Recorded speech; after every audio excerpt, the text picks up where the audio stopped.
Hello, dear friends. Myself Vidya Prakash Dwivedi. I welcome you back to my YouTube channel Elite Mind Institute. आज हम लोग एक नए chapter की शुरुआत करने जा रहे हैं और चैप्टर का नाम है breathing and exchange of gas. Undoubtedly यहाँ पर एक हेडिंग अलग तरीके से मैंने दिया हुआ है उसको, the blueprint of breath, anatomy and mechanism of human respiratory system. Means आज जो मैं टॉपिक डिस्कस करूंगा इस चैप्टर के अंतर्गत, चैप्टर का जो नाम है अपना breathing and exchange of gas, इसमें आज हम बात करने जा रहे हैं डिफरेंट टाइप के रेस्पिरेटरी ऑर्गन्स के बारे में।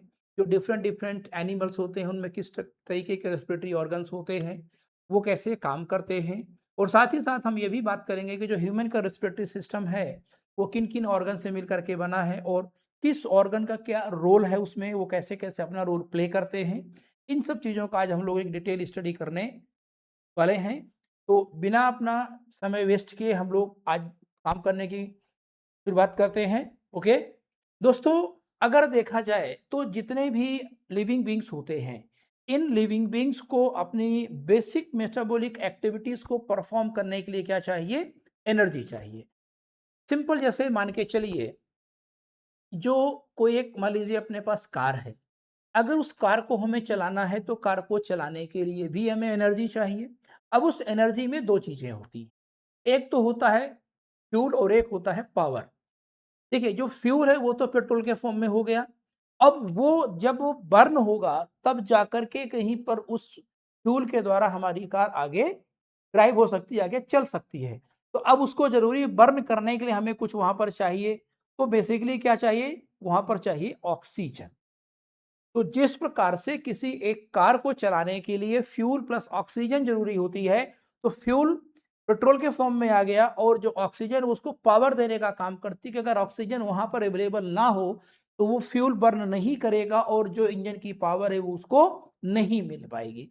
सिमिलरली अगर हम ऑर्गेनिजम्स की बात करते हैं, लिविंग बींग्स की बात करते हैं, तो इन लिविंग बींग्स को भी एक फ्यूल चाहिए। फॉर एग्जाम्पल अगर हम मोस्ट रिकमेंडेड फ्यूल की बात करते हैं तो वो क्या होते हैं? कार्बोहाइड्रेट, ग्लूकोज प्रेजेंट होता है, या कुछ और अदर टाइप के भी फ्यूल मॉलिक्यूल्स प्रेजेंट हैं जिनको ऑर्गेनिजम्स ऑक्सीडाइज करके एनर्जी डिराइव करते हैं, जैसे कि अमीनो एसिड्स हो गया, फैटी एसिड्स हो गए। तो इन सभी को वो यूज करते हैं फॉर पर्पज ऑफ ऑक्सीडेशन। और जब उनका ऑक्सीडेशन होता है तो उस ऑक्सीडेशन के रिजल्टेंट एनर्जी रिलीज होती है और वही एनर्जी वो ऑर्गेनिजम्स यूज करते हैं अपने मेटाबॉलिक एक्टिविटीज को पूरा करने के लिए। तो सिंपल सी मैं कहूं कि organisms utilise oxygen for indirect breakdown of simple molecules like glucose, fatty acids, amino acid and they derive energy. अब इस प्रोसेस में अगर देखा जाए तो हमने एक चीज ये समझी कि ऑर्गेनिजम्स ऑक्सीजन का यूज तो करते हैं in order to bring up in indirect break down of the simple molecules like glucose, fatty acid और अमीनो एसिड। लेकिन उस जब प्रोसेस वो पूरा होता है, एनर्जी रिलीज की जब प्रोसेस होती है, तो उस दौरान एक बाई प्रोडक्ट निकलता है और वो जो बाई प्रोडक्ट निकलता है वो होती है कार्बन डाइऑक्साइड। और ये कार्बन डाइऑक्साइड क्या है? हार्मफुल होती है।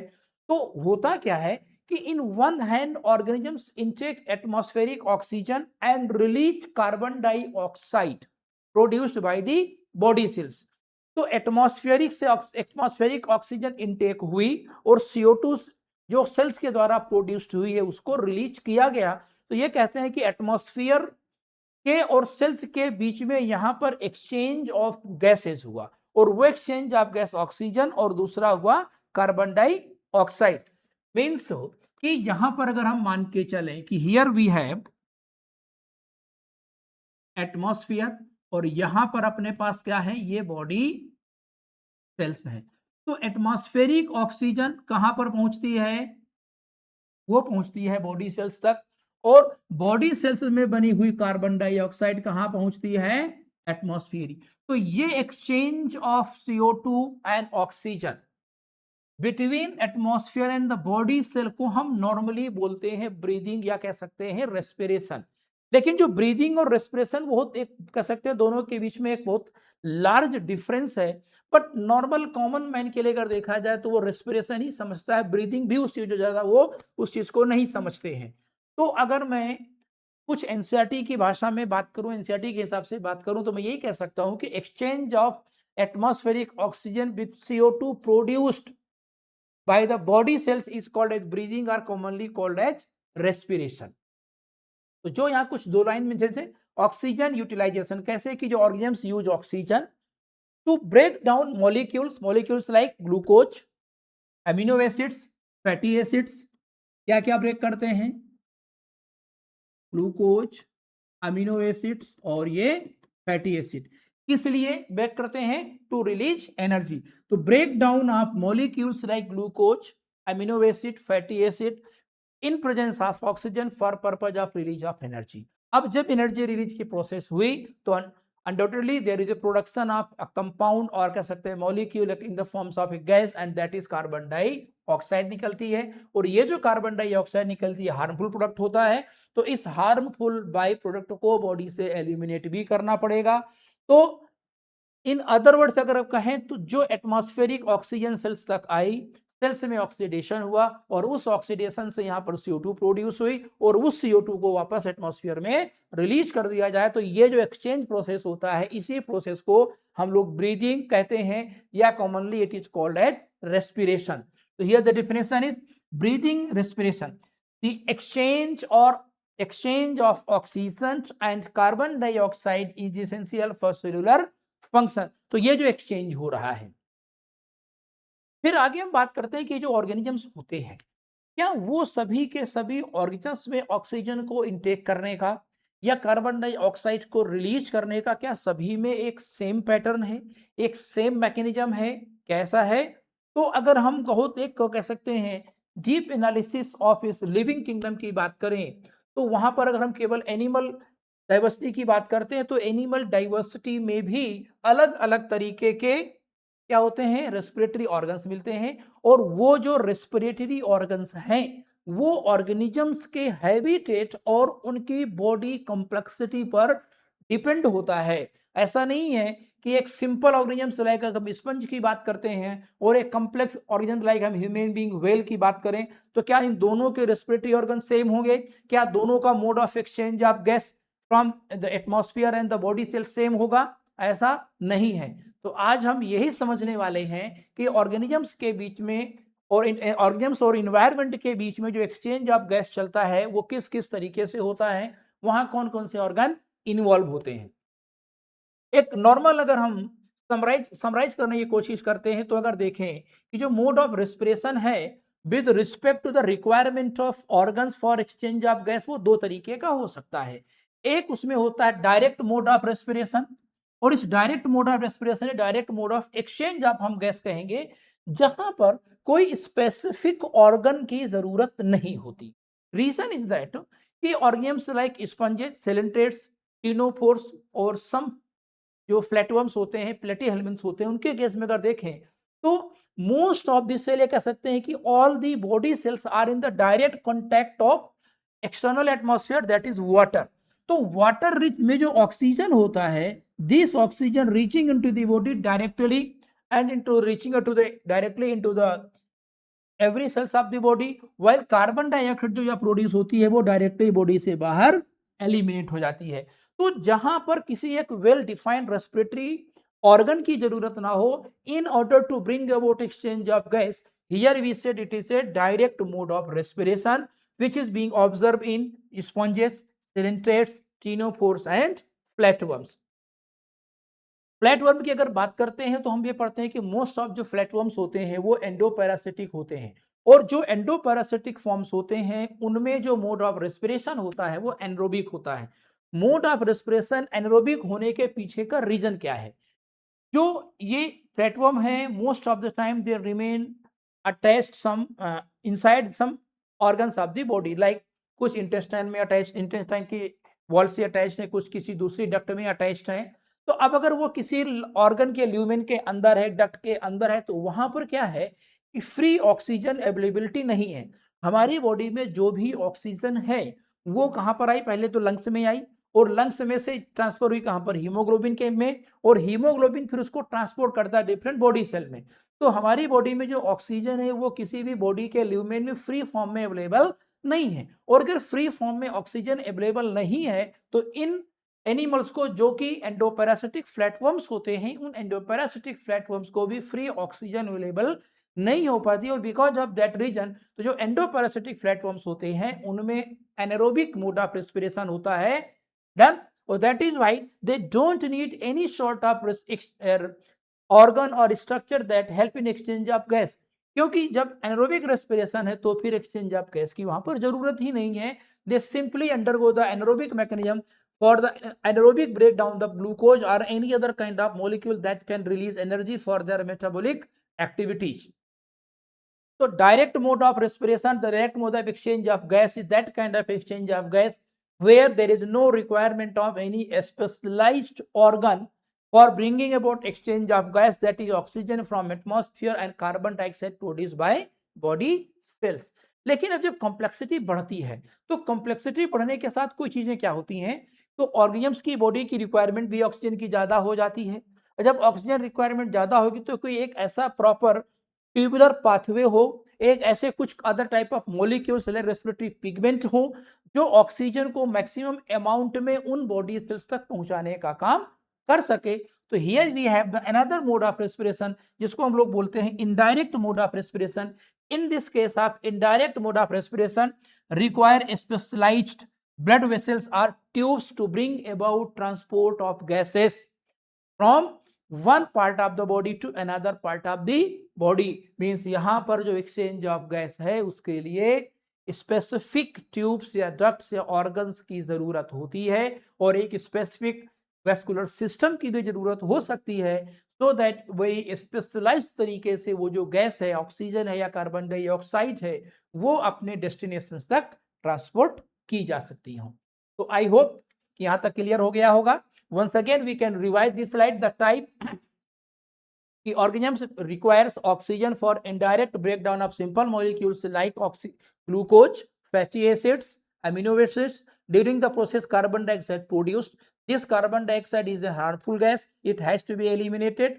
So this CO2 is release to the atmosphere. तो अब यहाँ पर ऑक्सीजन हमने लिया और CO2 हमने रिलीज किया, तो दिस एक्सचेंज ऑफ जो CO2 from atmosphere and CO2 produced bye जो बॉडी सेल्स, उसको हम लोग नॉर्मली ब्रीदिंग या फिर रेस्पिरेशन के नाम से जानते हैं। जो modes of exchange of gas होते हैं या मोड्स ऑफ रेस्पिरेशन होते हैं वो ऑर्गेन्स में उनके कैपेसिटी के हिसाब से भी डिपेंड करता है।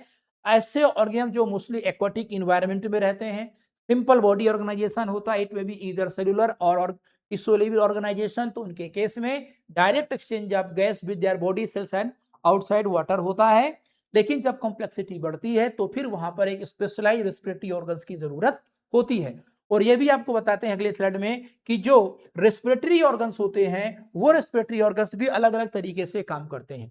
एक चीज हम यहाँ पर और डिस्कस करना चाहते हैं कि जो पल्मोनरी ब्रीदिंग या हम पल्मोनरी वेंटिलेशन और रेस्पिरेशन जो दो वर्ड यूज करते हैं, ये दोनों वर्ड साइंटिफिक टर्मिनोलॉजी में अगर समझा जाए तो ये दोनों इंटरचेंजेबल नहीं है, मतलब ये दोनों वर्ड अलग है। इन दोनों का जो पर्सपेक्टिव है इनको डिफाइन करने का वो डिफरेंट है।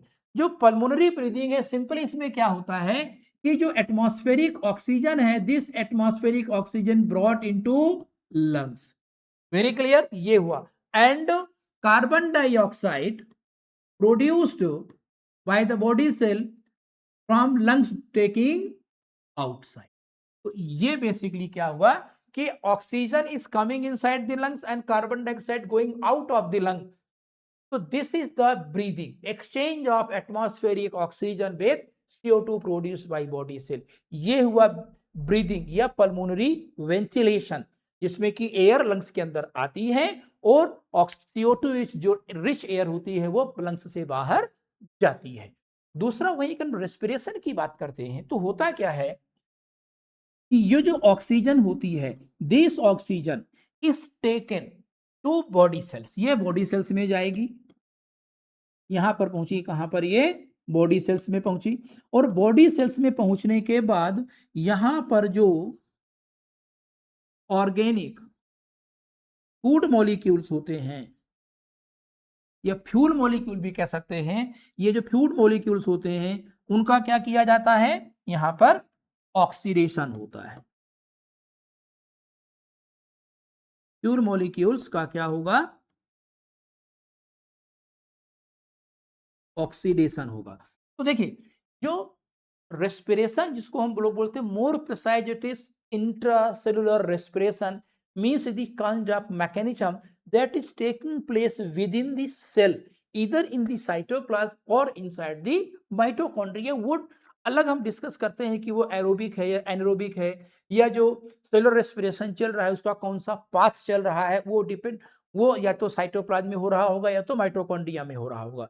तो यहां जो मैं एक्सप्लेन करना ये चाहता हूं कि जो सेलुलर रेस्पिरेशन होता है, it is the kind of process of oxidising the fuel molecules, organic food molecules inside the cell.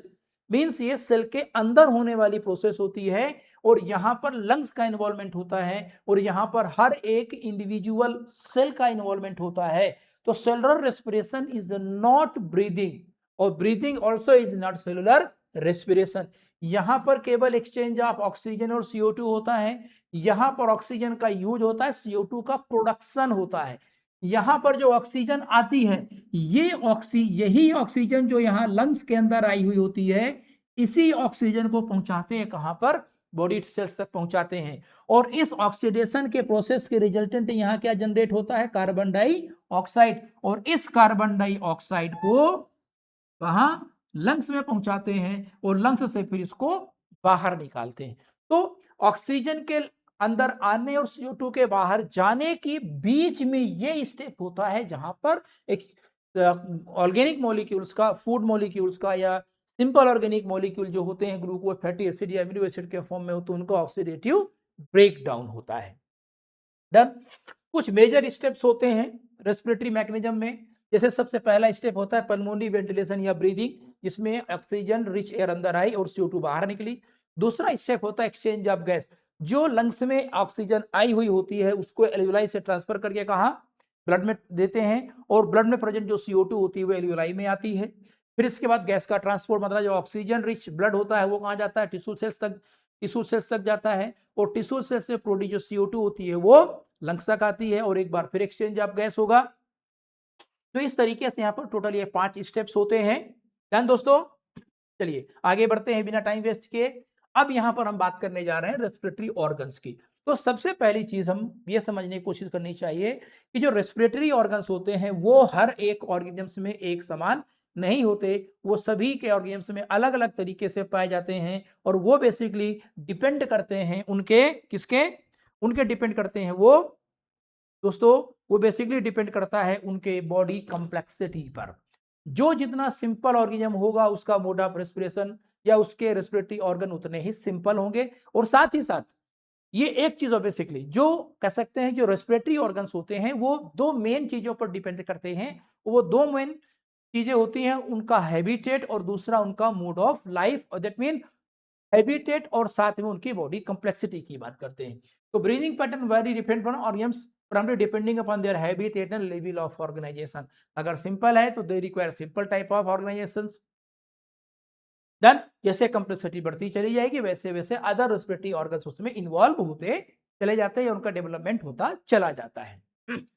जैसा कि मैंने प्रीवियस स्लाइड में समझाने की कोशिश की कि animals like sponges, coelenterates, ctenophore and some flatworm, और वो फ्लैटवर्म की बात कर, आई एम टॉकिंग अबाउट जो फ्लैटवर्म वाटर में रहते हैं, एक्वाटिक फ्लैटवर्म लाइक प्लेनेरिया की बात करें, तो इनमें जो एक्सचेंज ऑफ गैस होता है वो डायरेक्ट होता है। मींस जनरल बॉडी सरफेस से ही एक्सचेंज ऑफ गैस होगा, उनको किसी वेल डिफाइंड रेस्पिरेटरी ऑर्गन की जरूरत नहीं होती है। Very clear.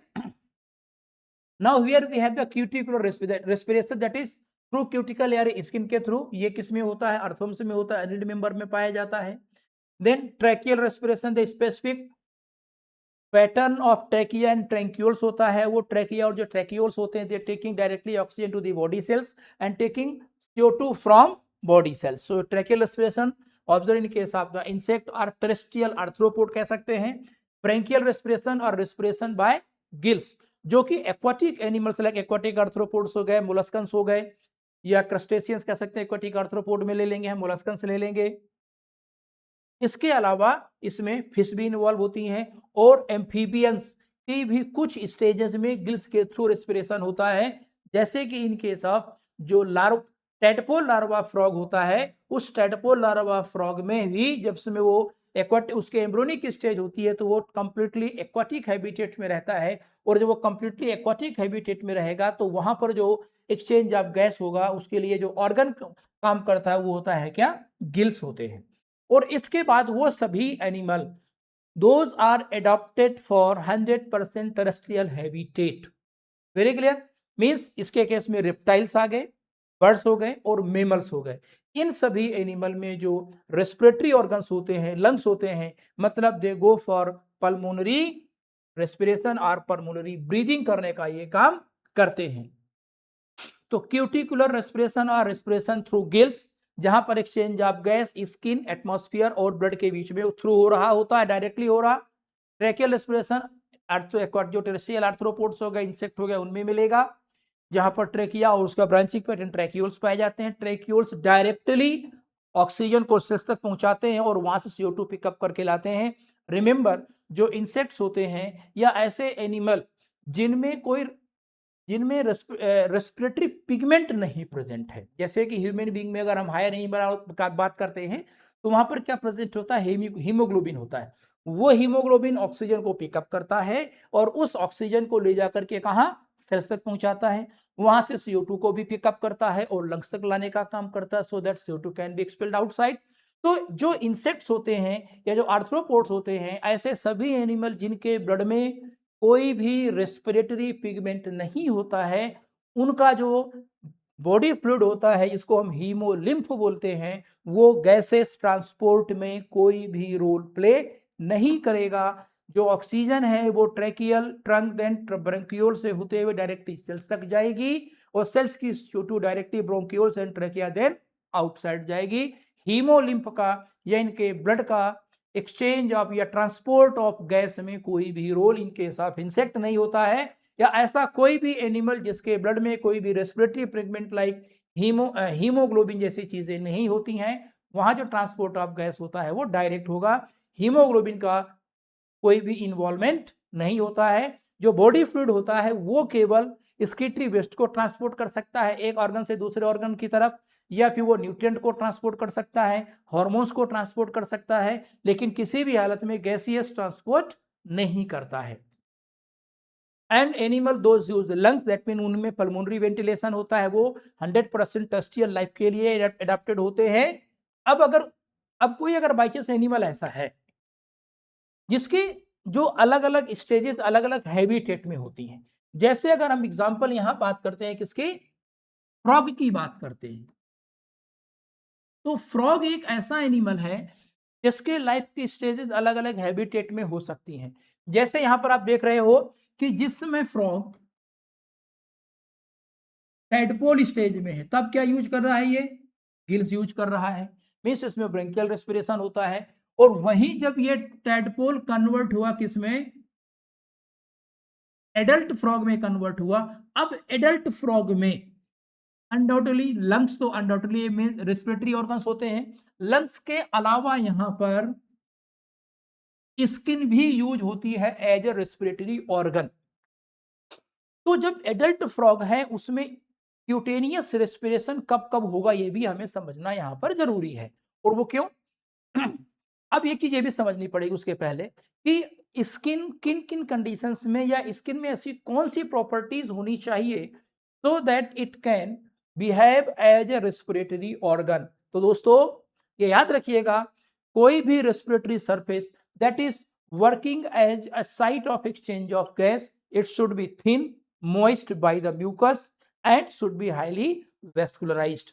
अगर हम फ्रॉग की स्किन की बात करें तो जो फ्रॉग की स्किन होती है वो हाईली मॉइस्ट होती है, क्योंकि वहां पर फ्रॉग की स्किन में म्यूकस ग्लैंड पाई जाती हैं। तो म्यूकस कंटिन्यूसली निकलेगा, तो वो जो म्यूकस क्या करेगा, स्किन को मॉइस्ट रखेगा। दूसरा, उनकी स्किन बहुत ही थिन होती है, स्केल्स लाइक कोई स्ट्रक्चर्स नहीं पाई जाती है, and here there is a high supply of blood होती है। डन। तो frog skin is moist due to mucus, high blood supply and excessively thin. Because of that, these three characteristics, frog skin performing as one of the best respiratory organ in case of frog। अब ये skin किन किन habitat में use होती है in case of frog as respiratory organ. तो देखिए, skin का यूज एडल्ट फ्रॉग में जब फ्रॉग पानी के अंदर हो तब होगा, फ्रॉग जमीन के ऊपर है तब भी होगा, और फ्रॉग जमीन के नीचे दैट मीन हाइबरनेशन एस्टिवेशन है तब भी होगा। Means skin as a universal respiratory organ in adult frog in all different types of habitat. वो किसी भी हैबिटेट में हो, किसी भी जगह क्यों ना प्रेजेंट हो, स्किन का वो use continuously as a respiratory organ use कर सकता है। लेकिन जो लंग्स का यूज होता है, लंग्स का यूज केवल और केवल तभी होगा जब frog on the ground present हो, जमीन के ऊपर हो, तभी लंग्स का यूज होगा। अदरवाइज लंग्स का use as a respiratory organ नहीं हो सकता। यहां पर मैंने क्वेश्चन ऐड करने की कोशिश की है, why human can't respire through skin. जब वो इस ह्यूमन इतना हाई कह सकते हैं इवॉल्व ऑर्गेनिज्म है, हाई मेटाबॉलिक रेट वाला ऑर्गेनिज्म है, जिसकी एनर्जी रिक्वायरमेंट बहुत ज्यादा है, तो जब नेचर ने फ्रॉग को दे दिया तो ह्यूमन बीइंग को ऐसा क्यों नहीं दिया। देखिए ह्यूमन बीइंग की स्किन नंबर एक तो ड्राई होती है। ड्राई होने का मतलब यहां पर यह है कि यहां पर कोई भी म्यूकस ग्लैंड नहीं प्रेजेंट है। ठीक है, ह्यूमन की स्किन की केस में अगर बात करें तो नो म्यूकस ग्लैंड नहीं पाई जाती, साथ ही साथ ये थिक होती है। अब थिक भी है और म्यूकस ग्लैंड भी है नहीं है, तो इन दोनों केसेस पर ह्यूमन बीइंग में जो रेस्पिरेशन होगा वो स्किन के थ्रू नहीं हो सकता है। ओके दोस्तों, चलिए आगे बढ़ते हैं। अब हम डिस्कस करने जा रहे हैं क्या, respiratory system of human being.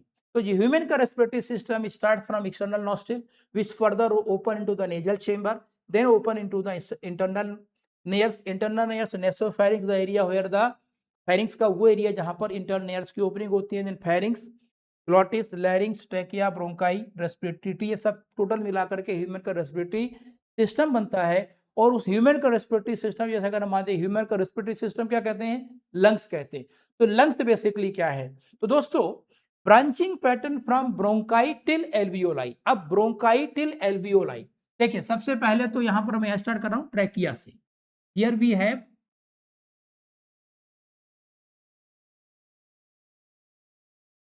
Trachea. Trachea टू क्या होते हैं, primary bronchi followed by secondary bronchi, then tertiary bronchi,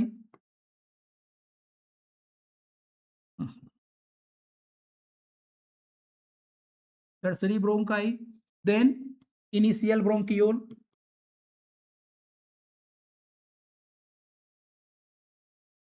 initial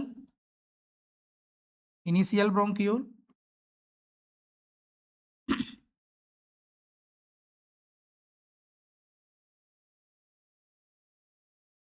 initial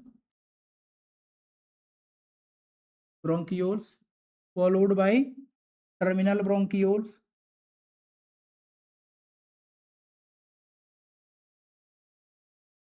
then respiratory bronchiole, respiratory bronchiole, then आता है alveolar duct, alveolar duct, alveoli. तो अब ये जो कंप्लीट स्ट्रक्चर है that mean branching pattern from bronchi, यहां से हमें स्टार्ट करना है। Branching pattern from bronchi till, ये जो पूरा है कंपोनेंट, ये पूरा का पूरा कलेक्टिवली लंग्स कहलाता है। ओके, लंग्स को ये एक सिंगल स्ट्रक्चर नहीं है, लंग्स के अंदर मल्टीपल ब्रांचेस ऑफ स्ट्रक्चर्स पाए जाते हैं, और then finally they terminate at the level of alveoli.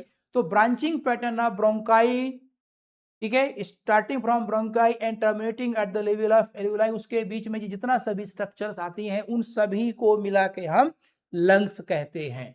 Done. देखो the branching network of the bronchi, bronchioles and alveoli comprising the lungs, ये सभी के सभी कहलाते हैं। Very clear. अब यहां पर हमें यह भी समझना है कि बहुत सारी कुछ स्ट्रक्चर्स और भी हैं, जैसे कि यहां पर आप देख रहे होंगे कार्टिलेजिनस रिंग्स होती हैं।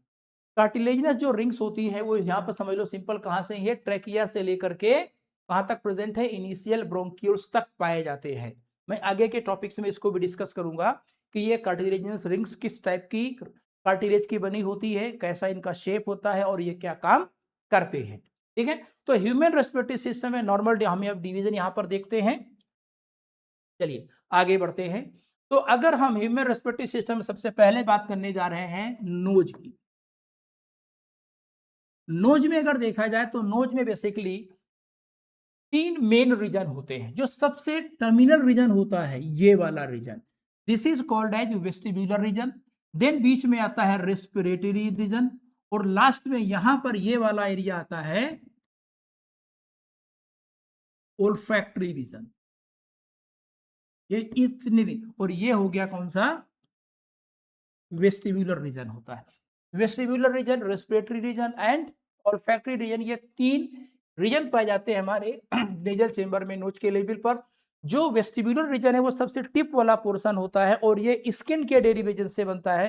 सिंस स्किन डेरिवेटिव है that is why they are present the hair, mucus hair present होती हैं, सीबेसियस ग्लैंड प्रेजेंट होती हैं और स्वेट ग्लैंड पाई जाती हैं।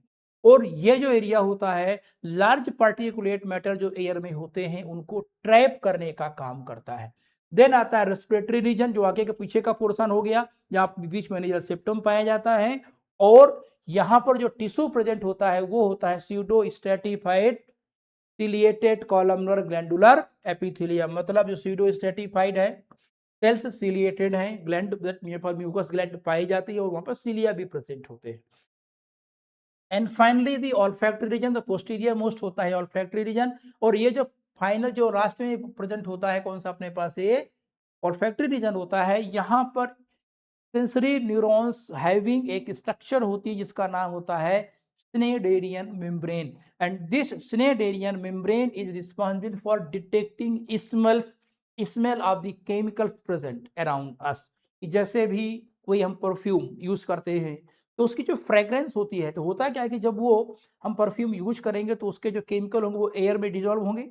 जब वो एयर में डिजोल्व होगा and when we inhale the air, तो वो जो केमिकल एयर में प्रेजेंट है उस केमिकल के कारण इस सिनेरियन मेम्ब्रेन के लेवल पर जनरेट होता है action potential and then action potential taken to the higher area of the brain where this impulse is analyzed and finally the smell of the you can say that chemical is detected analyzed कि ये क्या chemical है, कैसे smell है, foul smell है, bowed या फिर कह सकते हैं गुड स्मेल है, जो भी है। फर्दर जो डिफ्रेंशिएशन बिटवीन द स्मेल्स होता है वो higher area of the brain है। सिंपली स्मेल केमिकल जो स्मेल जनरेट करते हैं उनके द्वारा जो एक्शन पोटेंशियल होता है वो इस ऑल्फैक्टरी रीजन पर जनरेट होता है और इस ऑल्फैक्टरी रीजन पे भी यही सेम टिश्यू यहां पर भी प्रेजेंट होता है, pseudo stratified ciliated columnar glandular epithelium present होता है। फर्दर अगर हम आगे की बात करते हैं तो आगे के रीजन पे यहां पर प्रेजेंट होता है फेरिंग्स। अगर आप देखोगे दोस्तों तो ये जो रीजन होता है this region is said to be pharynx और इस फेरिंग्स को हम 3 पार्ट में डिवाइड कर सकते हैं। ये फेरिंग्स का रीजन है और इस फेरिंग्स में जो 3 रीजन होते हैं सबसे पहले यहां पर होता है एक nasopharynx. Here they are present the nasopharynx. Nasopharynx वो होता है जहां पर इंटरनल नेयर्स की ओपनिंग होती है। फर्दर होता है ये ओरोफेरिंग्स, जहां पर बक्कल कैविटी की ओपनिंग होती है ओरोफेरिंग्स। और लास्ट में होता है ये लैरिंजोफेरिंग्स, जहां पर लैरिंग्स होता है, लैरिंजोफेरिंग्स। ये लैरिंजोफेरिंग्स का जोन हो जाता है। तो pharynx is having 3 zones in it. First one, nasopharynx that receive the opening of internal layers. Then there is a oropharynx that receive the opening of buccal cavity and laryngopharynx the कह सकते हैं जहां पर larynx की opening आती है। अब जो ओरोफेरिंग्स होता है this oropharynx common for air and food. इस ओरोफेरिंग्स के लेवल पर ही, इस ओरोफेरिंग्स के लेवल पर ही क्या होता है, फूड और एयर पाइप, जो फूड पाइप होता है और एयर पाइप होता है वो क्रॉस होते हैं। जैसे अगर देखें तो यहां पर ये जो स्ट्रक्चर दिखता है दैट इज ऑफ इसोफेगस, ये इसोफेगस है और यहां जो आप इधर आगे की तरफ देखते हैं ये ट्रैकिया है। अब जबकि जो रेस्पिरेटरी ट्रैक है वो कैसे आ रहा है, ऐसे आ रहा है, और जो अपना फूड का ट्रैक अगर देखते हैं तो जो फूड का ट्रैक है वो ऐसे आ रहा है। तो आप यहां देखो कि ये जो एक जोन बनता है ये वो जोन होता है जहां पर फूड पाइप और विंड पाइप एक दूसरे को इंटरसेक्ट करते हैं, क्रॉस करते हैं। एयर ऊपर से होते हुए इधर नीचे आगे की तरफ आ जाती है। जो ट्रेकिया अपना होता है वो हमारे थ्रोट में वेंट्रल साइड पे होता है, और जो इसोफेगस है वो डोर्सल साइड में होता है। तो यहां पर हो जाती है क्रॉसिंग। तो ये एरिया जहां पर फूड पाइप और एयर पाइप एक दूसरे पे मीट करते हैं, तो उस फेरेंजियल जोन को ही कहा जाता है क्या, ओरोफेरिंक्स। अब दोबारा ध्यान ये दीजिए कि जो फूड है वो कहां पहुंचेगा, वो तो पहुंचेगा इसोफेगस में। इसोफेगस में जो ओपनिंग होती है उसको लोग गलेट बोलते हैं। Gullet is the opening of oesophagus, जो थ्रोट में डोर्सल साइड में होती है। और जो ट्रैकियल ओपनिंग उसको बोलते हैं हम लोग ग्लॉटिस, जो कि वेंट्रल साइड पे, मतलब क्रॉसिंग इसकी ऐसी है, इस तरीके से। अगर ये ट्रैकियल ट्रंक है तो ये इसोफेजियल ट्रंक जा रहा है। तो यहां पर दोनों के क्रॉसिंग होने पर दोनों चीजें मिक्स होती है। तो अब अगर यहां पर ये दोनों चीजें मिक्स हो, मतलब यहां पर फूड और एयर दोनों मिक्स हो रहे हैं, तो ये फूड इधर भी जा सकता है, एयर इधर भी जा सकती है। Means food can enter into the tracheal trunk and air can enter into the oesophageal tube. तो ये चेंज ये ना होने पाए, दैट इज वाई यहां पर जो लैरिंजियल एरिया होता है, जहां पर कह सकते हैं कि ग्लॉटिस पाई जाती है, that is the aperture that allow the entry of air into the trachea. उस ग्लॉटिस के लेवल पर कुछ एक स्पेसिफिक थिन कार्टिलेजिनस फ्लैप होता है जिसको बोलते हैं एपीग्लॉटिस। डन। तो इसको मैं क्लीन कर देता हूं, आपको ये समझ में आ गया होगा। इसको मैं क्लीन कर रहा हूं अभी, इधर क्लीन करके जरा समझते हैं इसको।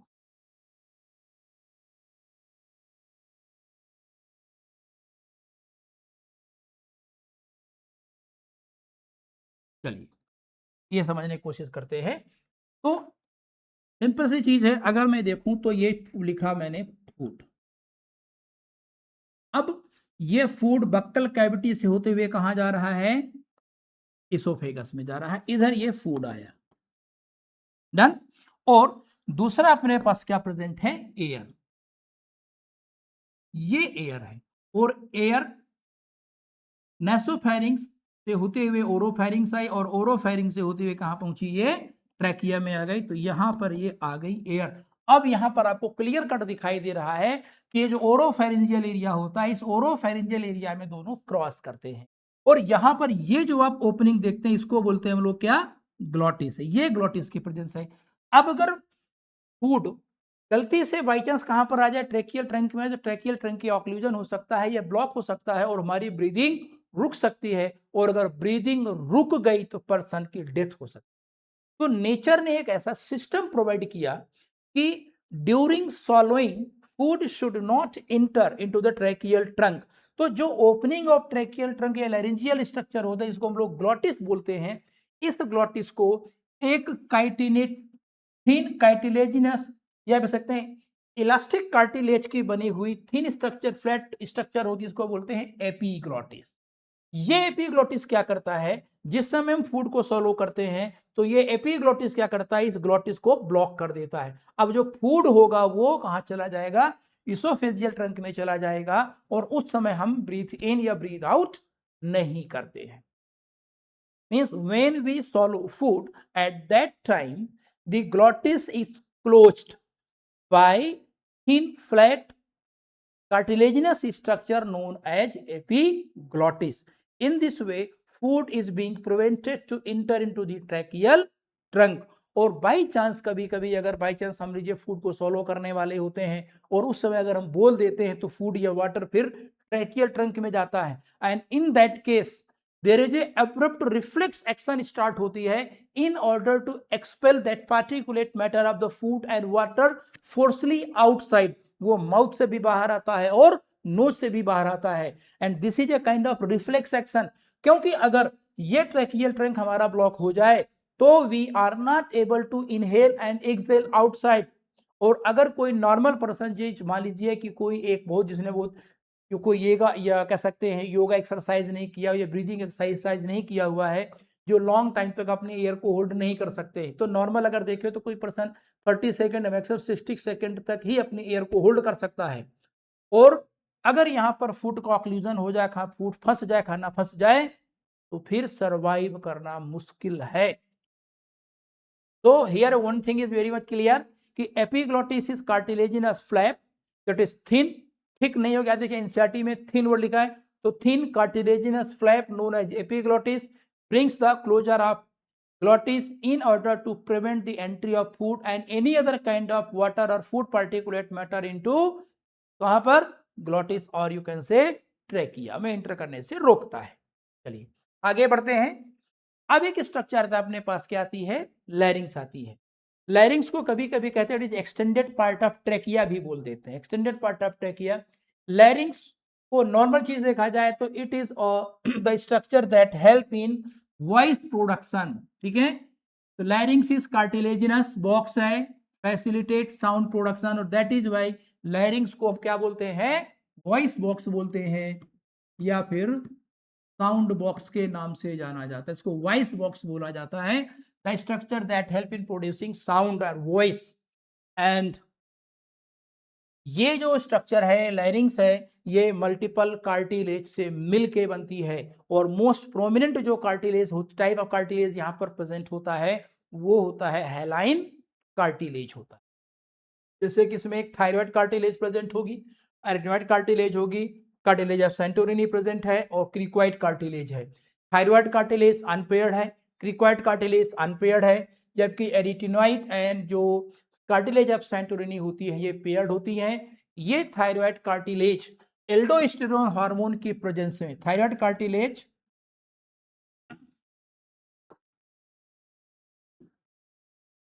इन प्रेजेंस ऑफ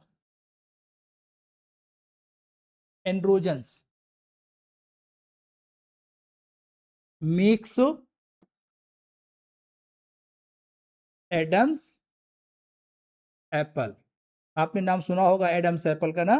तो जो एडम्स एप्पल होता है वो मेल्स में होती है, जो कि थायराइड कार्टिलेज के ही साइज बढ़ने के कारण होती है। और ये जो साइज इंक्रीज होता है वो मेल सेक्स हार्मोन एंड्रोजन या टेस्टोस्टेरोन के कारण होता है। फर्दर प्रोसीड करते हैं।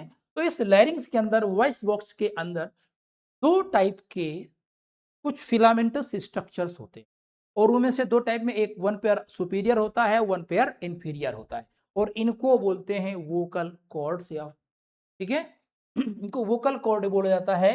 अब ये वोकल कॉर्ड जो सुपीरियर और इंफीरियर दो टाइप का हुआ, तो जो सुपीरियर वोकल कॉर्ड होते हैं उनको फॉल्स वोकल कॉर्ड बोलते हैं और इंफीरियर को ट्रू वोकल कॉर्ड बोलते हैं।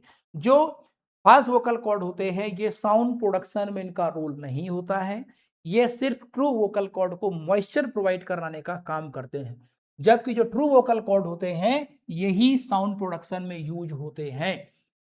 जो एंटीरियर पेयर या superior pair of vocal cords होते हैं इनका एक रोल और भी है, और वो रोल क्या है कि जिस समय लोग वेट लिफ्टिंग करते हैं तो वेट लिफ्टिंग के टाइम में लंग्स के अंदर एयर को होल्ड रखने का काम करते हैं। आप लोगों ने भी घर में कभी न कोई कोई हैवी चीज उठाई होगी, या कभी कोई लोग जो आप लोगों से कुछ लोग जिम जाते होंगे तो जो डंबल करते होंगे, सर्च करते होंगे, तो अगर आपने डंबल उठाया है तो हम क्या करते हैं, पहले एक डीप ब्रीथ इन करते हैं और एयर को होल्ड करने के बाद उस डंबल को उठाते हैं। तो जब हम एयर को होल्ड कर लेते हैं अपने थोरेसिक कैविटी लंग्स के अंदर, तो हमारे जो लंग्स होते हैं वो during lifting the weight collapse नहीं हो पाते हैं। तो कोलैप्स ना होने पाए इसलिए जरूरी है कि लंग्स के अंदर एयर रिटेन्ड रहे। तो उस रिटेंशन कराने का काम, उस एयर को लंग्स के अंदर होल्ड कराने का काम क्या करते हैं, ये एंटीरियर या कह सकते हैं सुपीरियर वोकल कॉर्ड या फॉल्स वोकल कॉर्ड करते हैं। Means false vocal cords hold air inside lungs during weight lifting. और अगर बाई चांस ये एयर रिलीज हो जाए लंग्स से बाहर तो वेट लिफ्टिंग नहीं हो पाई। आप किसी भी पर्सन को देखो, अगर आप कोई एथलेटिक इवेंट देखो तो भी वहां जो लोग वेट लिफ्टर्स होते हैं वो भी बहुत तेज पहले क्या करते हैं, फोर्सली इनहेल करते हैं और एयर को होल्ड करते हैं, तब जाकर के वो वेट को उठाते हैं, और जब तक वो वेट को उठाए रखते हैं तब तक वो एयर को होल्ड रखते हैं। अगर वो बीच में एयर को रिलीज कर दे, उनका जो लंग्स होगा, थोड़ा सी केज होगा, पूरा कोलैप्स कर जाएगा। डन। अब इसमें थोड़ी सी एक चीज और समझनी है कि जो पिच होती है वो मेल फीमेल में अलग अलग होती है। देखिए यहां पर अनडाउटेडली एक कनेक्टिव टिश्यू प्रेजेंट होता है, बट कनेक्टिव टिश्यू के साथ साथ उसमें सम अमाउंट ऑफ मसल भी आती है। जो जो वोकल कॉर्ड होते हैं, वोकल कॉर्ड की थिकनेस बहुत मैटर करती है, और थिकनेस के कारण उसमें टेंशन मैटर करता है फॉर द पिच। अगर वोकल कॉर्ड थिन है तो they here in the thin vocal cord more tension can be generated, मतलब उनका खिंचाव ज्यादा किया जा सकता है। जैसे गिटार की जो स्ट्रिंग होती है, जब जितना ज्यादा टाइट होगी उतना शार्प पिच उसमें साउंड प्रोड्यूस होता है। तो वही अगर वो जो वोकल कॉर्ड थिन है तो उनमें डिग्री ऑफ टेंशन ज्यादा होगा, और जब डिग्री ऑफ टेंशन ज्यादा होगा तो उसकी पिच ज्यादा होगी। वहीं इन केस ऑफ अगर थिकनेस वोकल कॉर्ड की बढ़ चुकी है, जो तार है जो गिटार में लगा है वो मोटा है, तो उसमें टेंशन ज्यादा जनरेट नहीं होगी, और जब टेंशन ज्यादा जनरेट नहीं होगी तो जो पिच होगी वो लो होगी। ध्यान दीजिए, taught muscles fast vibration high pitch, और वो जितना टॉट तभी होगा जब उसकी थिन कंपेरेटिवली ज्यादा होगा। जब मसल का अमाउंट ज्यादा हो जाएगा तो टेंशन कम जनरेट होगा, और जब टेंशन कम जनरेट होगा तो पिच लो हो जाएगी। और यहां पर जो थिकनेस की डिग्री बढ़ती है इन दी वोकल कॉर्ड, वो बिकॉज ऑफ सेक्स हार्मोन बढ़ती है, और वो कौन से, एंड्रोजन हार्मोन। एंड्रोजन हार्मोन यहां पर काम करता है in case of male, so that जो वोकल कॉर्ड होती है उनकी थिकनेस बढ़ जाती है। दैट इज जो डिग्री ऑफ टेंशन है वो कम हो जाएगी, और जब डिग्री ऑफ टेंशन कम होगी तो वहां पर साउंड प्रोडक्शन भी कम हो जाएगा। आगे बात करते हैं हम ट्रैकिया की। तो trachea 10 to 12 centimetre long straight tube extending from mid thoracic extending to the mid thoracic cavity, thoracic cavity की मिड तक आती है, और इसका जो बाइफरकेशन होता है ब्रोंकाई में वो फिफ्थ थोरेसिक वर्टिब्रा के लेवल पर होता है। ध्यान दें, ये 10 to 12 centimetre long straight muscular tube है।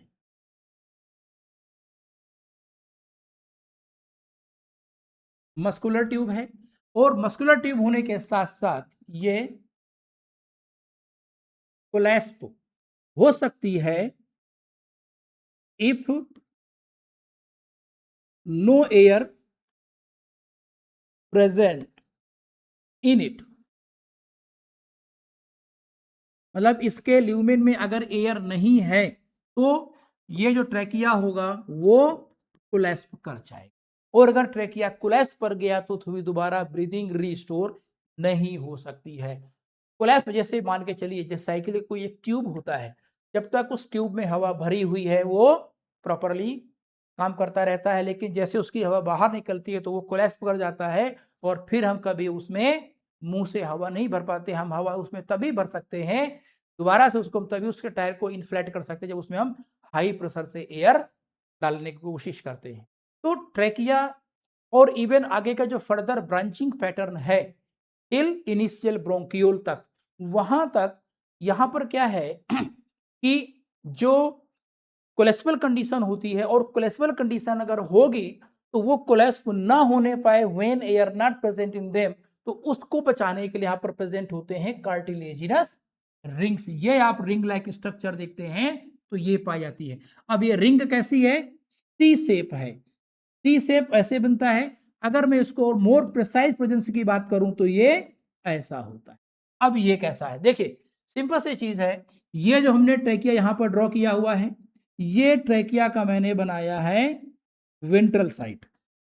ये जो मैंने यहां पर ड्रॉ किया ये वेंट्रल साइड बनाने की कोशिश की। अब जो कार्टिलेजिनस रिंग्स होती है वो इसमें इस तरीके से प्रेजेंट होती है। डन। अब इनकम्प्लीट अगर दिखाई दे रहा है यहां पर ये अगर इनकम्प्लीट दिखाई दे रहा है तो जरा हम इस ट्रैकिया का वेंट्रल साइड देखने की कोशिश करें, तो वेंट्रल साइड पर अगर डोर्सल साइड पर अगर देखने की कोशिश करें तो डोर्सल साइड पर ये जो ट्रैकियल रिंग्स होंगी वो इनकम्प्लीट होंगी। ये ट्रैकियल रिंग्स क्या होंगी, इनकम्प्लीट होगी, और इन ट्रैकियल रिंग्स के बीच में यहां पर प्रेजेंट होती है स्मूथ मसल्स पाई जाती है, और ये जो स्मूथ मसल्स पाई जाती है, इस स्मूथ मसल को बोलते हैं ट्रैकियलिस मसल। ट्रैकियलिस मसल है, this is what kind of muscle, smooth muscle पाई जाती है।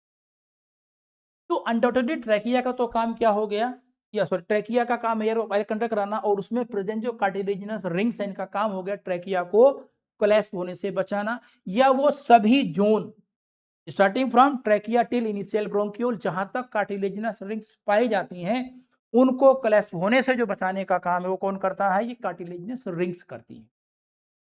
तो अगर कंप्लीट अगर ये होती तो ज्यादा काम करती to prevent the collapsing of this branching pattern जो कि कोलेस्पल है, तो फिर इनकम्प्लीट क्यों हो गई। देखिए दोस्तों, अपना जो ब्रीदिंग रेट है वो वेरिएबल है, हमेशा हमारी ऑक्सीजन की जो डिमांड होती है वो एक जैसी नहीं होती है, रेस्ट के टाइम पे अलग होगी, जब हम फिजियोलॉजिकली हमारे टिश्यू ज्यादा एक्टिव होते हैं उस समय ऑक्सीजन की हमें ज्यादा जरूरत होती है। तो जो ऑक्सीजन की ज्यादा जरूरत है, it means we have to inhale more air and the same time we also have to exhale more air to release more carbon dioxide.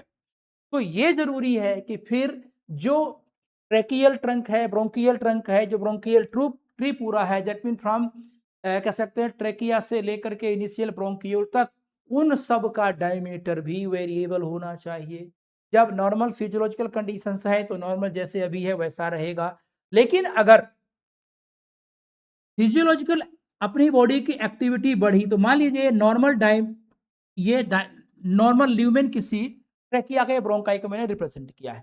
अगर फिजियोलॉजिकल डिमांड आगे बढ़ी, ऑक्सीजन डिमांड बॉडी की बढ़ी, तो क्या ये जो ट्रंक मैंने ड्रॉ किया है ये एज इट इज रहेगा, ऐसा नहीं रहना चाहिए, इसके ल्यूमेन को बढ़ाना पड़ेगा, इसके डायमीटर को हमें इंक्रीज करना पड़ेगा, और जब डायमीटर ज्यादा इंक्रीज होगा तो मोर air can inhale and more air can be exhaled. तो अब अगर यहां पर कार्टिलेज कंप्लीट होता तो ये जो एक्सपांसन हो रहा है ट्रैकिया का, ब्रोंकियाई का, ब्रोंक्यूल्स का, वो संभव नहीं था। It was not possible because of complete cartilaginous ring. That is why on dorsal side मतलब toward back side they are present the trachealis muscles. तो जिस समय फिजियोलॉजिकल कंडीशंस नॉर्मल है तो उस समय तो नॉर्मल रीमेल रहेगा ही रहेगा, लेकिन जब फिजियोलॉजिकल कंडीशन ज्यादा जब इंक्रीज होती हैं, सेल्स की ऑक्सीजन डिमांड ज्यादा होती है, उस समय ये मसल्स क्या होती हैं, रिलैक्स हो जाती हैं, और जब मसल रिलैक्स होंगी तो इनका डायमीटर ट्रैकिया वगैरह का जो भी ब्रांचिंग पैटर्न है जहां जहां ये रिंग्स प्रेजेंट होती है उनका ल्यूमेन इंक्रीज हो जाएगा, और जब ल्यूमेन इंक्रीज होगा तो मोर air can be taken inside and more air can be expelled outside. Very clear. इतनी देर से हम ये बात कर रहे हैं कि these are the cartilaginous rings. तो question arises which kind of cartilage, तो this is the made up, these made up of the hyaline cartilage. So my dear friend, hyaline cartilage present in the forms of incomplete or C-shaped cartilaginous rings from trachea till initial bronchioles. These cartilage prevent the collapsing of this duct system, but the presence of muscle at both end to our dorsal side help in change in the diameter or the lumen of this tracheal bronchial tree so that more air can be inhaled and exhaled. Very clear। तो ट्रैकियलिस muscle क्या role play करेगी मैंने समझा दिया, rings क्या काम करती है समझा दिया, आगे चलते हैं। अब जब हम आगे बढ़ते हैं तो हमारा जो रेस्पिरेटरी सिस्टम है, ह्यूमन का जो रेस्पिरेटरी सिस्टम है, इस ह्यूमन के रेस्पिरेटरी सिस्टम में दो कह सकते हैं एनाटॉमिकल जोन्स पाए जाते हैं, और वो दो एनाटॉमिकल जोन में एक होता है कंडक्टिंग जोन और एक होता है रेस्पिरेटरी जोन।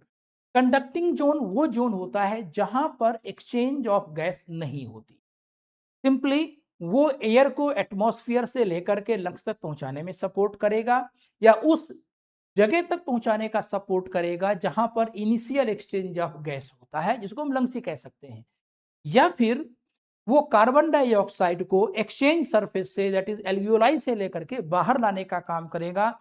वो फिजियोलॉजिकली किसी भी कंडीशन में एक्टिव नहीं होता है। वो केवल एनाटॉमिकल कह सकते हैं ऐसा स्ट्रक्चर होती है जो केवल एयर को ड्रेन इन या ड्रेन आउट कराने का काम करेगा। कंडक्टिंग जोन तो spans external nostril down to the terminal bronchiole, कहां से कहां तक है? एक्सटर्नल नॉस्ट्रिल से लेकर के टर्मिनल ब्रोंक्यूल तक प्रेजेंट होता है। Then contains cartilaginous rings in bronchial tree. Function क्या है? ट्रांसपोर्ट एटमॉस्फेरिक एयर, मींस जो एटमॉस्फेरिक एयर हम इनहेल करते हैं या कार्बन डाइऑक्साइड जो एयर होती है उसको एयर को कहां तक? एल्वियोलाई तक लाने का काम होता है और CO2 को बाहर ले जाने का काम होता है। अब इस दौरान ये और क्या काम करता है? देखिए, जो हम एयर इनहेल करते हैं वो एयर प्योर एयर नहीं है।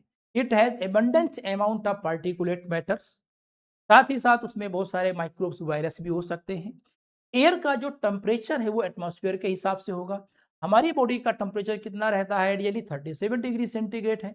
अब अगर मान लीजिए समर सीजन है तो समर सीजन में आउटसाइड टेम्परेचर में भी 40 डिग्री और मोर देन 40 डिग्री सेंटीग्रेड हो सकता है, जबकि बॉडी का टेम्परेचर कितना है? 37 है।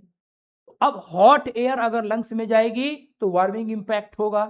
साथ ही साथ मान लीजिए विंटर सीजन है तो विंटर में एयर का टेम्परेचर बाहर कितना है? 10 डिग्री हो सकता है माइनस में, या 1 डिग्री के आसपास भी टेम्परेचर आ जाता है, माइनस में टेम्परेचर आ जाता है एटमॉस्फेयर का, लेकिन बॉडी का टेम्परेचर फिर भी वही कांस्टेंट है, कितना? 37 डिग्री सेंटीग्रेड है। तो इस सिचुएशन में एयर को हमें वार्म करना पड़ेगा, क्योंकि अगर लगातार कॉन्स्टेंटली हम लोग कोल्ड एयर को इनहेल करेंगे तो हमारी बॉडी में हाइपोथर्मिया हो जाएगा। तो जो एटमॉस्फेरिक एयर, चाहे वो हाई टेम्परेचर की हो या वो लो टेम्परेचर की हो, उस एयर को वार्मिंग या कूलिंग करने का काम होता है, so that air temperature can be brought to the level of body core temperature. Here what is functions? Transport atmospheric air, clears foreign particles, humidifies and equalizes air to body temperature. Means body अगर dry air उसमें उसका humidification करे, क्योंकि यहाँ पर present क्या होते हैं? म्यूकस ग्लैंड प्रेजेंट होती है, तो वहां पर वाटर वेपर होती है, उस वेपर से वो उस एयर में ह्यूमिड या कह सकते हैं कुछ उसको जो ड्राई एयर है उसको ह्यूमिड बनाने का काम करेगा। साथ ही साथ यहाँ पर उसकी कूलिंग या वार्मिंग करने का काम करेगा, लेकिन किसी भी तरीके से यहाँ पर एक्सचेंज ऑफ गैसेस नहीं होता है। डन। अब some amount of air remains inside this area या inside this conducting zone and that air volume is near about 150 ml and this air is called as dead space air. अब ये dead space देखिए, ये dead नहीं है, dead space with respect to physiological involvement. Respiratory system में जहां पर इसका कोई भी फिजियोलॉजिकल इन्वॉल्वमेंट नहीं है कि whether it is helping in transport of gas और it is helping in exchange of gas और it is helping in respiratory mechanism, ये सिंपली एयर को लाने और ले जाने का काम करता है। तो एनाटॉमिकली तो फंक्शनल है बट फिजियोलॉजिकली ये फंक्शनल नहीं होता है, दैट इज वजह से कहते हैं डेड स्पेस एयर। और ये डेड स्पेस एयर जो यहाँ कंडक्टिंग जोन में होती है इसका वॉल्यूम होता है 150 ml। मींस जो वॉल्यूम ऑफ एयर किसी पर्सन ने इनहेल किया है उसमें मान लीजिए किसी पर्सन ने 500 ml इनहेल किया एक टाइम में, तो उस 500 केवल 150 ml एयर ही लंग्स तक जाएगी, बाकी 350 ml लंग्स तक जाएगा, बाकी का जो 150 ml एयर होगी वो कंडक्टिंग जोन में ही भरी रहती है। और इसके बाद जो दूसरा जोन होता है वो फिजियोलॉजिकली एक्टिव जोन होता है, जहां पर एक्सचेंज ऑफ गैस होता है, और दैट इज वाई इस जोन को हम लोग बोलते हैं क्या? एक्सचेंज जोन और respiratory zone. This extends from respiratory bronchiole alveolar duct and alveoli होती हैं। Lack cartilaginous rings, simple squamous epithelium होगा। सिंपल स्क्वेमस एपिथेलियम होना इसलिए जरूरी है क्योंकि यहाँ पर एक्सचेंज ऑफ गैसेज होना है, और एक्सचेंज ऑफ गैस के लिए जो डिफ्यूजन बाउंड्री होनी चाहिए वो थिन होनी चाहिए, जो कि कौन बनाएगा? सिंपल स्क्वेमस एपिथेलियम बनाएगा। The actual site of exchange of gas CO2 and oxygen. चलिए आगे ध्यान देते हैं दोस्तों। अब अगर हम लंग्स की बात करते हैं तो जो ह्यूमन के लंग्स होते हैं, human lungs are solid, means lungs के अंदर कोई हॉलो कैविटी नहीं है। उसका कारण क्या है कि लंग्स के अंदर क्या प्रेजेंट है? ब्रोंकाई। अब वो primary secondary tertiary bronchi, initial bronchiole, terminal bronchiole, then respiratory bronchiole, alveolar duct है, एल्वियोलाई। तो एक हॉलो कैविटी ना होकर के मल्टीपल ब्रांचिंग स्ट्रक्चर्स हैं and alveoli associated to them है। तो यहाँ पर जो लंग्स होते हैं वो सॉलिड है, साथ ही साथ स्पंजी है, मतलब उनमें स्पंजी कैपेसिटी पाई जाती है, उसको हम जब वो अगर वो फैल जाएगा तो अपने आप अपना रिकॉइल करके नॉर्मल शेप साइज को एक्वायर कर सकते हैं।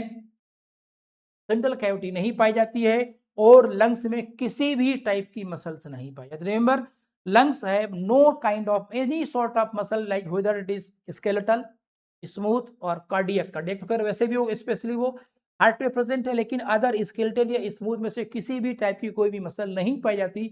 एक्चुअली लंग्स की जो आउटर मोस्ट लेयर होती है, ठीक है, वो बनी होती है इलास्टिक फाइबर की, और इलास्टिक फाइबर होने के कारण लंग्स में सेल्फ रिक्वायरिंग कैपेसिटी पाई जाती है। मैं आगे डायग्राम समझाऊंगा एक इलास्टिक फाइबर के रिलेटेड। लंग्स के ऊपर एक डबल लेयर्ड स्ट्रक्चर होता है, और वो जो डबल लेयर्ड स्ट्रक्चर होता है इसको क्या बोलते हैं हम लोग? That is said to be what? इसको हम लोग बोलते हैं दोस्तों प्लूरल मेम्ब्रेन पाई जाती है। Pleural membrane double walled structure, double membrane structure होती है, और डबल वॉल्ड में भी दो लेयर होती है, आउटर पैराइटल और इनर विसरल। जो पैराइटल लेयर होती है वो थोरेसिक कैविटी से फ्यूज कर जाती है, और जो विसरल होती है वो लंग्स से फ्यूज कर जाती है। तो दोनों के बीच में बना स्पेस, और उस स्पेस को बोलते हैं हम लोग क्या बोलते हैं? प्लूरल कैविटी बोलते हैं। और इस प्लूरल कैविटी में भरा होता है प्लूरल फ्लूइड, जो लंग्स के मूवमेंट के टाइम में या ब्रीदिंग के टाइम में लंग्स को फ्लूइडिटी कह सकते हैं वो फ्रिक्शन को रिड्यूस कराने का काम करता है। तो lungs are enclosed by double membrane pleural membranes. Between the pleural membrane, the space present causes pleural cavity, and in the pleural cavity, they represent the pleural fluid, and this pleural fluid helps in frictionless movement of lungs during breathing mechanism. अगर pleural membrane की बात करते हैं तो it is parietal and visceral होती है। Parietal thoracic कैसे में थोरेसिक वॉल से फ्यूज कर जाती है, और प्लूरल में जो विसरल होती है वो लंग्स से फ्यूज कर जाती है। Here we have another component, the alveoli की बात करने वाले हैं। ये जो इंसर्टी का डायग्राम है वो दिया गया है, जैसे कि एपिग्लोटिस, ट्रैकिया, लैरिंग्स हो गया, प्लूरल मेम्ब्रेन, ये सब डायग्राम है इंसर्टी का ही है, और ये हमें इंसर्टी डायग्राम की अच्छी खासी प्रैक्टिस करनी होगी। एल्वियोलाई जो अपना ब्रांचिंग पैटर्न फ्रॉम ब्रोंकाई टेल कह सकते हैं, जो भी आगे चलता है वो फाइनली एक स्पेसिफिक ग्रेप लाइक स्ट्रक्चर में जाकर के ओपन होते हैं, और उन्हीं ग्रेप लाइक स्ट्रक्चर्स को बोलते हैं alveoli, the actual site of exchange of gas. अगर हम दोनों लंग्स को मिला करके बात करें तो नियर अबाउट 300 मिलियन एल्वियोलाई हमारे लंग्स में पाए जाते हैं। जरा इसका डिजाइन देखते हैं। तो दोस्तों यहां पर देखेंगे तो आपको ये जो लेयर आप देखते हैं यहां पर ये जो प्रेजेंट होती है क्या है? सिंपल स्क्वामस एपिथेलियम है। सिंपल स्क्वामस एपिथेलियम की बनी होती है एल्वियोलाई। डन। इसके ऊपर की तरफ आप यहां पर ये देख रहे हैं ब्लड कैपिलरी। ये ब्लड कैपिलरी। अब ब्लड कैपिलरी के बाहर की तरफ यहां पर जो अगर आप देखोगे तो यहां पर ये प्रेजेंट होता है इलास्टिक फाइबर्स प्रेजेंट, और दैट इज जो है मैंने प्रीवियस सेल में बताया था कि हमारे जो लंग्स होते हैं उनमें सेल्फ रिक्वायरिंग कैपेसिटी पाई जाती है, सेल्फ इलास्टिक कैपेसिटी पाई जाती है। जब हम ब्रीदिंग मैकेनिज्म करते हैं तो लंग्स का वॉल्यूम तो हम बढ़ाने का काम करते हैं by changing the volume of thoracic cavity, लेकिन नॉर्मल ब्रीदिंग के टाइम में लंग्स अपने आप अपने नॉर्मल शेप साइज को एक्वायर करते हैं, क्योंकि इनमें इलास्टिक रिक्वायरिंग टेंडेंसी पाई जाती है। और इलास्टिक रिक्वायरिंग टेंडेंसी इसीलिए पाई जाती है क्योंकि जो एल्वियोलाई की outer most wall over to the कह सकते हैं एल्वियोलर कैपिलरी होती है, वो होता है इलास्टिक टिश्यू प्रेजेंट होता है। Outer layer yellow fibre present होगा, और यहां पर ये होती है alveolar cavity. This is alveolar cavity. तो यहां पर आप देखोगे कि जो ऑक्सीजन रिच एयर है वो इधर आएगी और कार्बन डाइऑक्साइड यहां से बाहर निकलेगी। डन।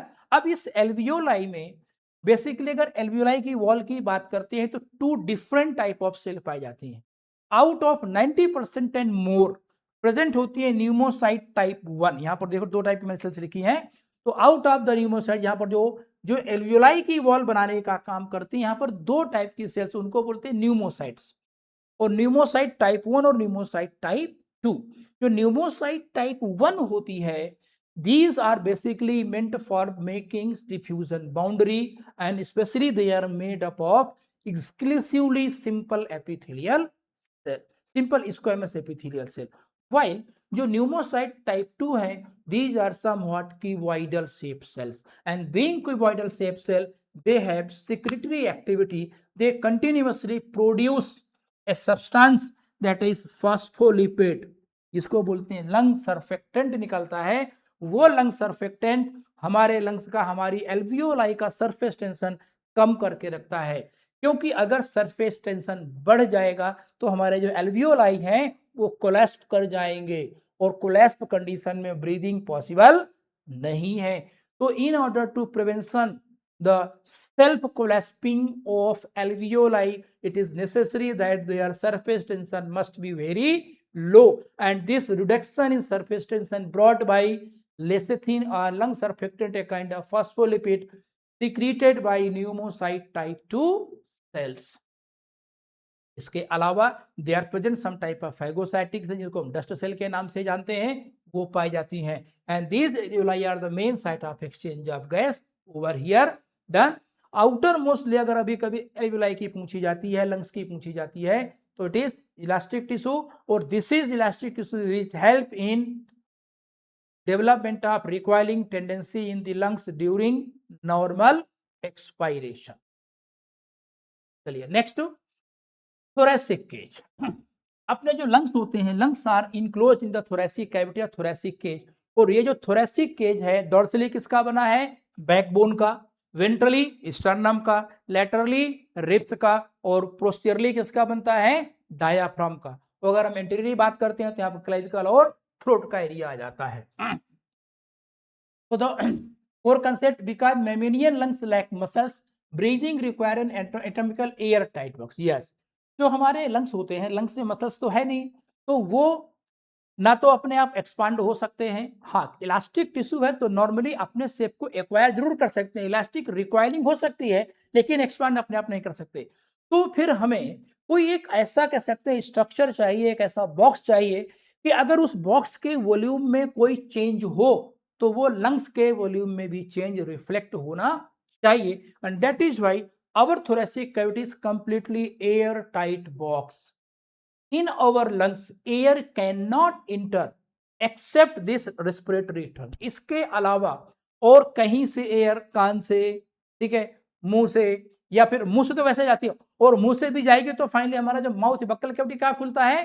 फेरिंग्स में जाकर के खुलता है, और वो भी हम लॉन्ग टाइम तक ओरल ब्रीदिंग नहीं कर सकते, क्योंकि जो ओरल ब्रीदिंग होगी तो जो बक्कल कैविटी में क्या है, जो एयर होती है उसका प्रॉपर तरीके से ह्यूमिडिफिकेशन, क्लियरिंग का डस्ट पार्टिकुलेट मैटर या उसकी मॉइस्टनिंग, उसकी कूलिंग और वार्मिंग नहीं हो पाती है, इसलिए ज्यादा देर तक हम ओरल ब्रीदिंग नहीं करते हैं।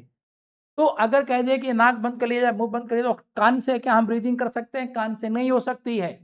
That is why our thoracic cavity is anatomically designed in a such way that first it is 100% airtight, and if any change taking in the volume of thoracic cavity will definitely reflect in the change in the volume of lungs. ये thoracic cavity dorsally किससे बनती है? Backbone से, vertebral column से, ventrally sternum से, laterally किससे बनती है? रिब्स से, और पोस्टीरियरली कहां पर बनती है? ये डायाफ्राम से बनती है। Diaphragm found only in mammals and crocodile. देखिए लाइन तो सही लिखी है कि found in mammals and crocodile, but दोनों में डिफरेंस है। जो मेमल का डायाफ्राम होता है वो कैसा है? मस्कुलर होता है, लेकिन जो क्रोकोडाइल का डायाफ्राम होता है वो पेरिटोनियल मॉडिफिकेशन है, मतलब जो सीलोम की लाइनिंग जिसको पेरिटोनियम बोलते हैं, वो पेरिटोनियम का मॉडिफिकेशन डायाफ्राम होता है in case of crocodile. Means ये जो क्रोकोडाइल का डायाफ्राम होता है वो नॉन मस्कुलर होता है, यहां पर मसल्स नहीं पाई जाती हैं, रिमेंबर। तो डायाफ्राम तो प्रेजेंट है लेकिन वो डायाफ्राम होमोलोगस नहीं है, एनालॉगस है। रीजन कि स्ट्रक्चरली मैमल डायाफ्राम और crocodile diaphragm are different. Mammalian diaphragm is made up of a kind of skeletal muscles known as phrenic muscles और ये here on the basis of present को बोलते हैं रेडियल मसल्स बोलते हैं। while in case of crocodile वो peritoneal modification होता है। और अगर अरेंजमेंट की बात करूं तो जो मेमल का डायाफ्राम होता है वो थोरेसिक कैविटी और एब्डोमिनल कैविटी के बीच में होता है। That mean it make a partition between abdominal cavity and thoracic cavity. जबकि जो क्रोकोडाइल का डायाफ्राम होता है वो उसके लीवर और पेल्विक कैविटी से कनेक्टेड होता है। वो एब्डोमिनल कैविटी और थोरेसिक कैविटी को बाइफरकेट या उनको सेपरेट नहीं करता है। ये जरूर है कि जब इसकी रेडियल मसल्स में जब कॉन्ट्रैक्शन होता है डायाफ्राम नीचे तक फ्लैट हो जाता है, और जब फ्लैट हो जाएगा तो लंग्स का वॉल्यूम नीचे की तरफ बढ़ेगा। मींस लंग्स के वॉल्यूम बढ़ने से अंदर का प्रेशर कम हो जाएगा और आसानी से एयर अंदर चली जाएगी।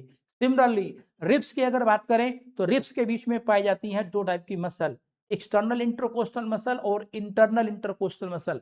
Internal intercostal muscle normal breathing में इनका रोल नहीं होता है। नॉर्मल ब्रीदिंग में जो रोल प्ले करने वाली मसल होती है वो कौन सी होती है? External intercostal muscle. और जब ये मसल कॉन्ट्रैक्ट होती है तो हमारा रिब और sternum move upward and outward. Means अगर देखेंगे तो ये कैसा मूवमेंट होगा? ऐसा मूवमेंट होगा, ऐसे खुलेगा। तो जब डायाफ्राम का मूवमेंट डाउनवर्ड हुआ तो लंग्स नीचे की तरफ जाएगा, रिब्स और स्टर्नम के मूवमेंट से ये साइड और आउटवर्ड होगा। तो थोरेसिक कैविटी का वॉल्यूम बढ़ेगा ओवरऑल, और जब थोरेसिक कैविटी का वॉल्यूम बढ़ेगा तो उसके अंदर लोकेटेड लंग्स का वॉल्यूम भी बढ़ेगा, और जब लंग्स का वॉल्यूम बढ़ेगा तो लंग्स के अंदर एयर जाएगी, क्योंकि उस कंडीशन पर लंग्स के अंदर का जो प्रेशर होगा दैट मीन इंट्रापल्मोनरी जो प्रेशर होगा वो एटमॉस्फेरिक प्रेशर से कम होगा। ओके दोस्तों, सिंथेसिस वॉल्यूम प्रेशर मैंडेट क्या है? Thoracic box expand diaphragm and external intercostal, मतलब एक्सटर्नल इंटरकोस्टल मसल और डायाफ्राम की मसल में कॉन्ट्रैक्शन होने के कारण थोरेसिक कैविटी का वॉल्यूम बढ़ेगा, और जब थोरेसिक कैविटी का वॉल्यूम बढ़ेगा तो लंग्स का वॉल्यूम बढ़ेगा, और जब लंग्स का वॉल्यूम बढ़ेगा तो इंट्रा जो पल्मोनरी प्रेशर है या प्रेशर इनसाइड द लंग्स है वो एटमॉस्फेरिक प्रेशर या कंपैरेटिवली कम हो जाएगा, और air from high pressure that is from atmosphere to lungs चली जाती है। The anatomical setup is close system, मतलब थोरेसिक कैविटी का जो एनाटॉमिकल सेटअप है वो ऐसा है कि कंप्लीटली एयर टाइट है, और any kind of change in the volume that mean volume जो किसी भी टाइप का जो चेंज इन वॉल्यूम हो जाता है, लो वॉल्यूम का कम होना थोरेसिक कैविटी के वॉल्यूम का, या थोरेसिक कैविटी के वॉल्यूम का बढ़ना, तो any kind of change in the volume of thoracic cavity will reflect in the change of the volume of lungs. henceforth दोस्तों, I am coming to the end of this topic. I hope I could explain the things in a very organized manner, and so please just revise it from your NCERT book. Do the questions from different sources, whatever you are having. And one more thing, I just want to request you all people, please do subscribe my channel and share with your friends. Thank you so much. God bless you all.